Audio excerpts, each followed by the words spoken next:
currently 22nd on our leaderboard. Alex Bastecki is on Grixis Delver. Both players are 10-2. Both players battled in our Players' Championship last year. Both players are trying to get to the Players' Championship this coming year. Let's go ahead and jump into the match and see what we've got going on.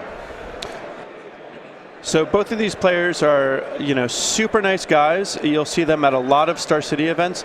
And, if you're looking to have a good horse in the race, either of these players are good ones to look to. So both players have mulligan to 6. Tom is going to lead on a Tropical Island with a Noble Hierarch. Alex Bastecki is going to fall to 18, paying 2 life, which isn't really relevant against this Infect deck. For the most part, he can kill with regular damage, but they usually don't. And he's going to reveal a Brainstorm, a Noble Hierarch, a Gitaxian Probe of his own, and a copy of Blighted Agent. It's always funny. We always joke around about how paying life is free against Infect, whether it's Gitaxian Probe or maybe a card like Sylvan Library or Dark Confidant. And Tom has quite a few stories about how, I just attacked with my Noble Hierarch and gave it Become Immense, and a Berserk later, and they're dead. Yeah, and so you do have to watch out a little bit. You can't be completely ignorant of that possibility. So Alex is going to fall to 17 using a Misty Rainforest to fetch up an Underground Sea, and my guess is going to be a Deathrite Shaman. So and again, I guessed right. Yeah, you are a soothsayer, my friend. Well, years of practice. Yeah. So we've talked about this all weekend, and this is no exception. One of the best ways to get ahead is to get ahead on mana, and both of those players are basically doing that now. Not only are they getting ahead on mana, they're also getting good views of each other's hands with these Gitaxian Probes. So we can basically rest assured that these players are going to be picking some pretty optimal lines of play for the opening turns. So Tom is going to pay 2 life, falling to 18. He's going to cast his Gitaxian Probe. Alex Bastecki is going to have a hand of 2 Force of Will. Looks like there was a Forked Bolt, a Wasteland, and a Delver of Secrets. So that's a very, very good hand. And that Forked Bolt, I think, is going to do a lot of work since Tom did have 2 Noble Hierarchs and a Blighted Agent. Yeah, from what we saw in the Gitaxian Probes, it looks like Alex Bastecki's hand, excuse me, is a lot better for this situation than Tom's. We'll see what Tom can do, though.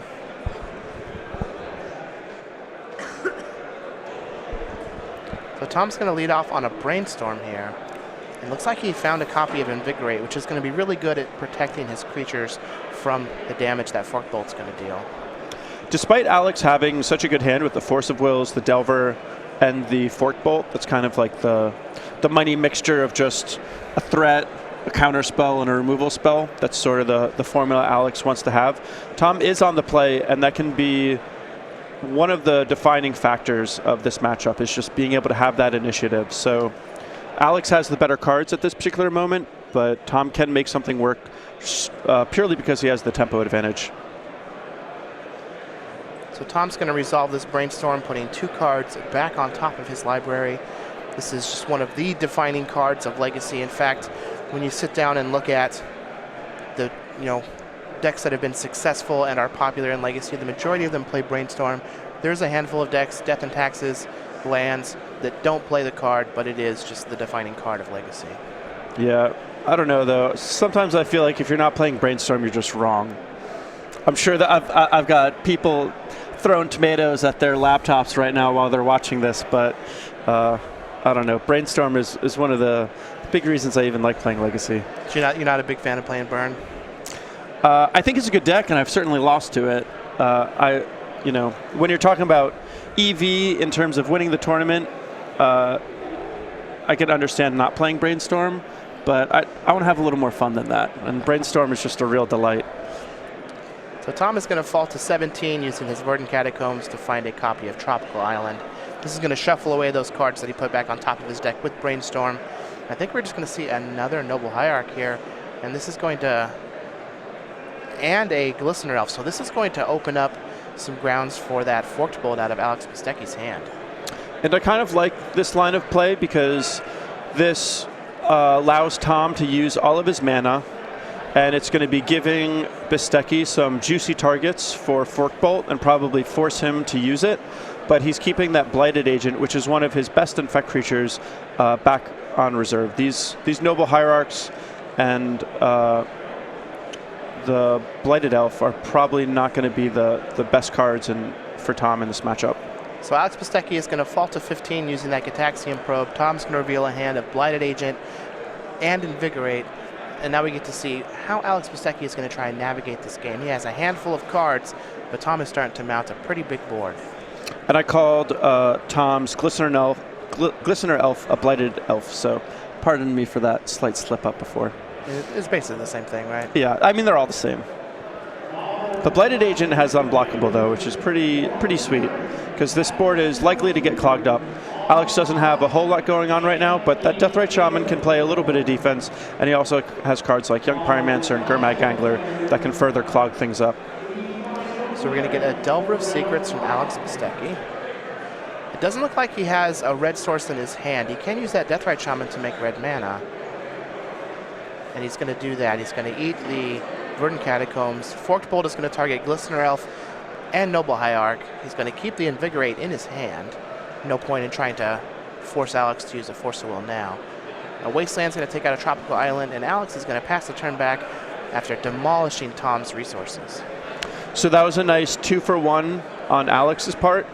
The silver lining for Tom is that the Noble Hierarch and the Glistener Elf were not the best cards in Tom's deck, so he can sort of trade down in that regard. So Tom's just going to play a Verdant Catacombs, cast that Blighted Agent. Alex Bastecki is going to fall to 14 using his Force of Will, pitching a Force of Will, and he's going to go ahead and attack with that with the Delver of Secrets. And this might be a Dryad Arbor jumping out to block.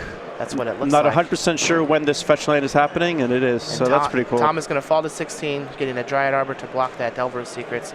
Alex is going to play another Delver of Secrets, going to play his Underground Sea. He's going to be Hellbent. Tom still has that Invigorate in his hand, so all he needs to find at this point is, you know, something like a land, a Become Immense, and a Berserk, and that Noble Hierarch could just win the game. Yeah, while that's true, this is basically going exactly how the Grixis deck wants things to play out. Alex has successfully done a lot of trading, and now each of them are essentially stripped down to just 4 cards. Now, Alex hasn't been able to eke out any extra value by having a source of card advantage, but Alex's cards are individually stronger than Tom's. So if we're in a game state where each player is limited to just 4 cards, Alex is going to be favored in that scenario. And before Alex's draw step, that's exactly what we see, is on each side of the table, between lands, creatures, and cards in hand, they had 4. So Tom's just going to attack for 1 with that Noble Hierarch and the Exalted Trigger, and then play an Inkmoth Nexus on his turn. So that is a card that could win this game all by itself for Tom Ross. Alex Bastecki is going to miss on his Delver flip, which means that he likely doesn't have a removal spell to get rid of that Inkmoth Nexus, so Tom's likely to get in some infect damage next turn with that Nexus.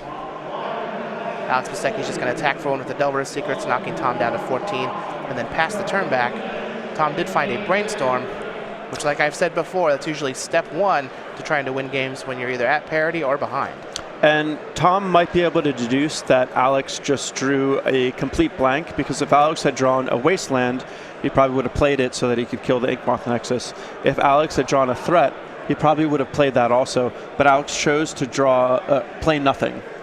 And considering the fact that the Delver didn't flip and he did nothing, Tom can probably assume that Alex drew an irrelevant land. So Tom has a window here, and he has potential to capitalize on the opportunity. So the Brainstorm looks like it's found a Noble Hierarch, a Spell Pierce, and a Gataxian Probe. No fetch land, so he's basically locked into drawing all of these cards over the next couple turns. Without a shuffle effect, Brainstorms get a little weaker. So he is just going to go ahead and play that Noble Hierarch and pass the turn. Alex Bastecki is going to eat another card out of Tom Ross's graveyard, knock him down to 11. Delver of Secrets is not going to flip again, as it looks like Bastecki does have 2 lands in his hand. So Tom is going to have a couple turns here to try and cobble something together. And Tom is probably going to assume that Alex again drew nothing if Alex doesn't do anything here, because a spell would have flipped the Delver, a Wasteland would have been played, and a threat would have been played. So Gataxian Probe is going to go ahead and let him see the 2 lands that are in Alex's hand. Also going to draw the Spell Pierce that's on the top of his deck. So here he's going to be able to get in for 3 Infect with that Inkmoth Nexus, and then still have mana available for a Spell Pierce if Alex Bastecki happens to try and cast something and walk into a Spell Pierce. Yeah, the one thing that's going to be a little tricky is with that Deathrite Shaman of the land in hand, most of Alex's plays that could be spell pierced are, he's going to have enough mana to be able to cover that. Well, that Daze is going to flip the Delver of Secrets, which is going to give Alex Bastecki a flying blocker. Now he knows that Tom still has this Invigorate in his hand, and he's going to be able to do 7 points of infect damage with that Invigorate. So Alex Bastecki is just dead to this Inkmoth Nexus since he attacked with the Delver of Secrets rather than leaving it back to block for a turn. Yeah, a little surprising that Alex made that play. Looks like maybe he was trying to bluff something, which is a little awkward because if Tom was keeping track of things, he would have known all of Alex's cards. Yeah, the 2 lands revealed from the Probe and then the Daze revealed from the Delver of Secrets. I think keeping back the Delver there to chump for a turn and then use my Deathrite Shaman to break Tom down to 3, that gives me an out to draw any burn spell to kill Tom on my next turn. Yeah, it also wouldn't have been a pure chump because Tom would have had to use the Invigorate to keep his creature. So it would have been trading a creature for one of Tom's pump spells, which is a pretty valuable trade to make. Yeah, so both of these players are very good at their respective decks. I just have to feel like it has to be a little misstep by Alex. Tom's able to pick up this game when I feel like he was a little disadvantaged in the first game, and hopefully Alex can rebound and try and take the next 2 games. Yeah, maybe on the other hand, maybe Alex is just throwing caution to the wind and just wants to send Tom a message saying, I don't even care about your infect everybody damage. Gets one. Yeah, I'm gonna get you before you get me. Everybody gets one. So let's go ahead and take a look at the player sideboards here as they move into sideboarding before game 2. Tom Ross has a copy of Krosan Grip, 1 Hydroblast, 2 Submerge, a Bajuka Bog, a Flusterstorm, a Seal of Primordium, a Necropede, a Force of Will, a Karakas, a Wasteland, a Viridian Corruptor, a Dismember, a Crop Rotation, and a Surgical Extraction. We got a lot of different cards here. What do we think Tom's going to do? So I think the Hydroblast is going to come in. It's a great way to protect Tom's creatures from Alex's burn spells. Also a good card to beat a young Pyromancer, which has potential to get out of hand. If Tom wants, he could also bring in the Flusterstorm so that he's better equipped to fight counter wars when Tom is trying to combo off. Necropede has a little bit of usefulness in these sort of situations. There's a lot of low power and toughness creatures on Alex's side, and Alex also has a lot of removal, so bringing in another infect creature can be kind of nice. And the fact that Necropede, when it dies, it can kill something like a young Pyromancer and unflipped Delver can be valuable also. Crop Rotation, I think, is the other card that Tom Ross will be looking to bring in. It's just a card that is really good against any deck who's looking to play Wasteland against you. On Alex Bastecki's side, we have 4 copies of Cabal Therapy, 2 Surgical Extraction, 1 Winter Orb, 1 Dismember, 1 Dread of Night, 1 Ancient Grudge, a Kolaghan's Command, spicy number there. Yeah. We got a Epiphany Needle, a Flusterstorm, and a Pyroblast. What's going on with Alex's deck? So Alex has some pretty interesting cards. I think that he could bring in the Cabal Therapies. Usually Tom is going to look to build up a hand and then finish Alex off, and Cabal Therapy can be great for breaking that up. He could bring in Dismember as just another removal spell. One thing that's nice about Dismember is, unlike Lightning Bolt, which can be countered by pump spells, the Dismember will still have the -5/-5 effect. Dread of Night, giving everything -1/-1, could be quite effective against the Infect deck. Dread of Night only affects white creatures. Oh no! You're thinking Knight of Souls Betrayal. I am thinking Knight of Souls Betrayal. Well, that would have been good. That card would be gas. Yeah, that would be gas. And then, Pithing Needle can be a good card to play against the Inkmoth Nexus. Mm-hmm. And again, if Alex wants to be a little better at fighting the counter wars, he can bring in Flusterstorm. Pyroblast can fight the counter wars, but while it can kill the Blighted Agent, it doesn't have very many targets for the things that actually kill Alex outside of that. Now, both of these players are very powerful magicians, especially Tom Ross. Oh, yeah. And while those of us might not ever able to be as good at Infect as Tom Ross is, we can look like him if we want to. Oh, yeah. With the official shirt of StarCityGames.com. Oh, man. The male model Tom Ross comes out. He's just got that blue steel look. I don't know if you've seen Zoolander, but when Zoolander 3 comes out, I hope they cast Tom Ross in it. Very high quality, 50% cotton, 50% polyester, screen printed in the USA. Go.StarCityGames.com/apparel. We do have men's and women's versions, as we see one of our other models there, Kenzie, who works at StarCityGames.com. But again, Well, like I Man, said, Star City only hires the most handsome and beautiful people. Yeah, while we may not be able to be as good as Tom at Infect, at least you can look like him while you play it with that Star City shirt. I think if you get one of those shirts, maybe a leather jacket, I think the Infect skills may just come naturally once you get to that point. It might. So it looks like we got a mulligan that's going to happen for Tom. It appears that Alex has kept his opener. He is on the play, which is very important when you're on the Grixis Delver side of this matchup, is you want to have all of the cards that you possibly can. Tom doesn't have to cobble too much together to kill you, and you're going to be using all your resources to restrict Tom's resources throughout the course of the game. Yeah, I think one of the great things about players is just how much they've done in the past. Both of these players have just a pretty rich history. Tom Ross in particular, he goes way back. Yeah, Tom is a very, very powerful magician and has quite a bit of accolades with StarCityGames.com. Let's go ahead and take a look at the Tom's player profile. Oh, sweet. So we can see he's 32 from Roanoke. He has 9 open top 8s, 2 open wins, 3 invitational top 8s. Yeah, absolutely with insane. 2 wins. That's a great prescentage. He used to do parkour. He does backflips. Plays Mortal Kombat X. Louisiana State champion 5 times. Tom is a very, very good Magic player. He's done a lot in his career on the SCG Tour. And I think he's finally going to keep his 6-card hand. So let's see if he can win this game.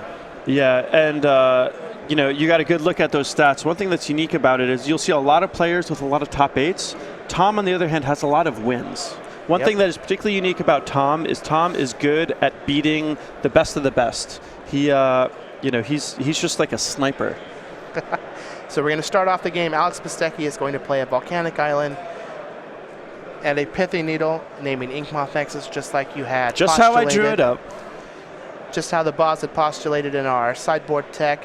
Tom Ross is going to start off going down to 18 with a Gataxian Probe, and Alex is going to reveal a hand of Dismember, Young Pyromancer, a Misty Rainforest, a Flooded Strand, and a Brainstorm. So he does have one proactive threat. He's got a way to generate some advantage.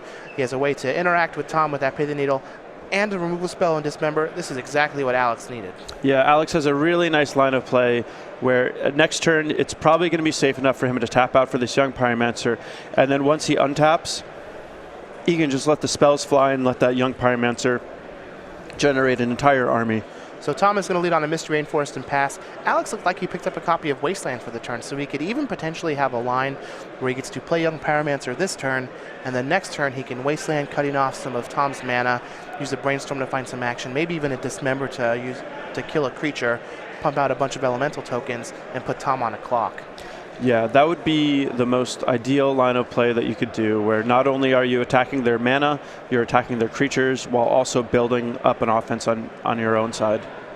That's one of the reasons why Young Pyromancer has made such a splash in the Legacy format. It did a little bit in Modern, but it has been much bigger in Legacy than it had been in Standard. It saw a little bit of play in Standard, but there's just such a bevy of free spells and 1-mana spells in Legacy that we didn't quite have access to when it was in Standard. And Tom is going to use a Hydroblast out of his sideboard to counter that Young Pyromancer, and that has got a sting for Alex. Yeah, that's a good move on Tom's part. On the one hand, he would prefer to use that Hydroblast as a way to protect his threats, but right now, if that Young Pyromancer sticks on the table, Tom is not going to have a whole lot of time to be able to develop his side of the board and mount an offense. Also, from seeing Alex's hand, Tom knows that as of last turn, that was the only threat that Alex had. So Tom is able to buy himself a whole lot of time to sort of sculpt the situation the way he wants it to be by taking out that Young Pyromancer.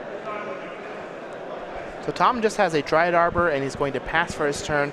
Alex feels like it's time to cash in this Brainstorm, and it has the potential to be very good for him since he has just a lot of air in his hand. And Tom senses this and fights back with a Flusterstorm. I assume he's going to trigger the Storm on it and put the additional copies on that Brainstorm. And Alex does not have an additional 3 mana to pay for that Flusterstorm. Wasteland's going to take out his Tropical Island, and Alex is just going to pass the turn back.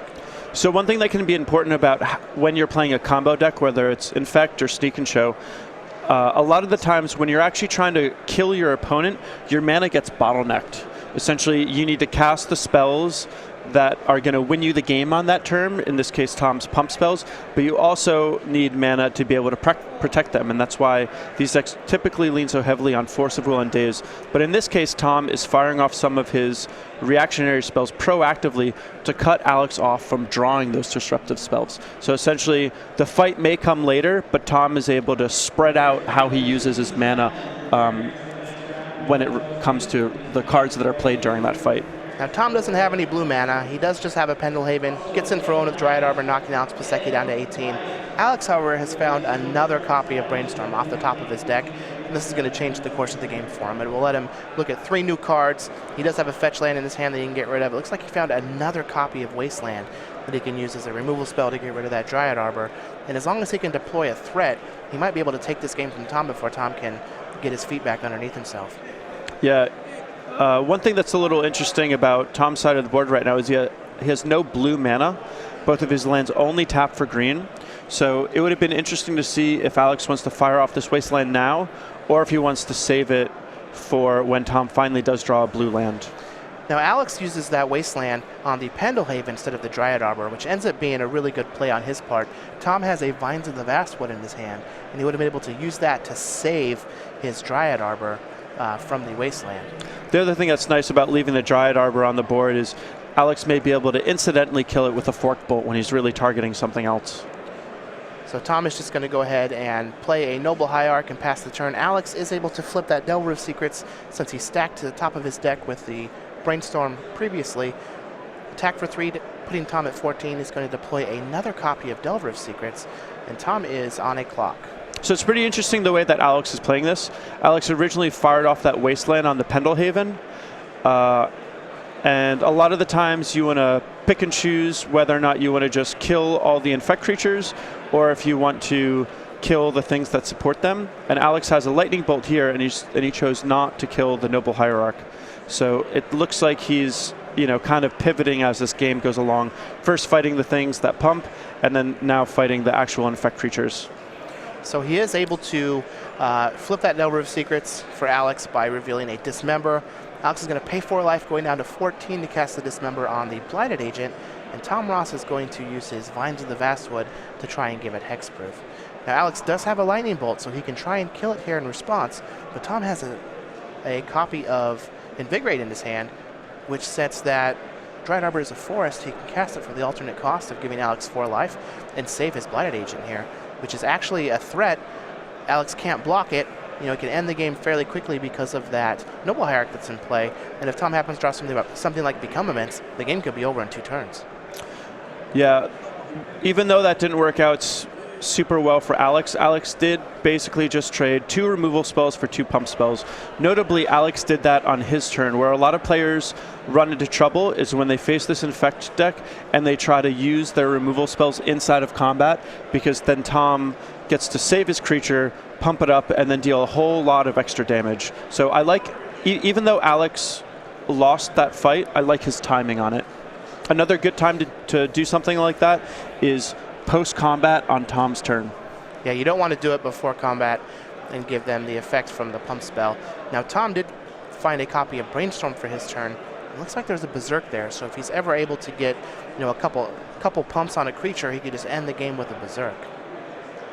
Yeah, Berserk is one of the all-time great old-school cards. That is the cards where you're just laying it all on the table. You're just like, I got this. So Tom's just going to attack for 2 infect.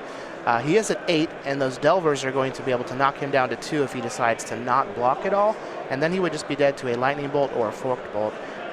This is going to be a big draw step for Alex if he wants to try and close this game out. Yeah, either way, Tom usually isn't on any kind of defensive plan. He'll play a little bit of defense, but he'd much rather not. His deck is not equipped at doing so that well. So Tom might block with an Inkmoth Nexus here.